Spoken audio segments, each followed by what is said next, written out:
മാലിന്യമുക്ത നവകേരളം പദ്ധതിയുടെ ഭാഗമായി വിദ്യാഭ്യാസ വകുപ്പും തദ്ദേശ സ്വയംഭരണ വകുപ്പും നടപ്പാക്കുന്ന വിദ്യാർത്ഥി ഹരിത സേന സ്കോളർഷിപ്പ് ഇക്കോ സെൻസ് ശുചിത്വ പഠനോത്സവം കൊടിയത്തൂർ ഗ്രാമപഞ്ചായത്തിൽ നടന്നു. ചുള്ളിക്കാപ്പറമ്പ് പാരമൗണ്ട് ഓഡിറ്റോറിയത്തിൽ ഗ്രാമപഞ്ചായത്ത് വികസന standing committee chairperson Kasna Hameed ഉദ്ഘാടനം നിർവഹിച്ചു.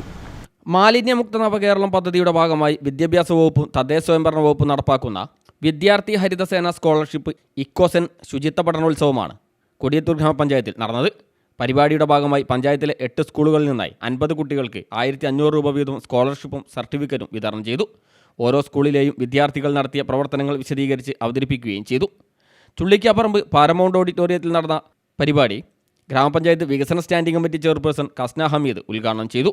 ക്ഷേമകാര്യ standing committee chairperson Ayisha Chelappurath അധ്യക്ഷയായി.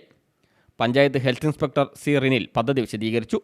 പ്രകൃതി സംരക്ഷിക്കുന്നതിനും ശുചിത്വബോധം വിദ്യാർത്ഥികൾ ഉണ്ടാക്കുന്നതുമായി ബന്ധപ്പെട്ട വിഷയങ്ങളിൽ താമരശ്ശേരി വിദ്യാഭ്യാസ ജില്ലാ കോർഡിനേറ്റർ KPU അലി ക്ലാസ് എടുത്തു.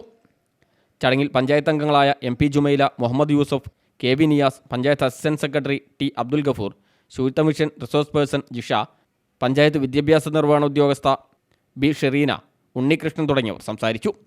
CTV പ്രാദേശിക വാർത്ത മുക്കം.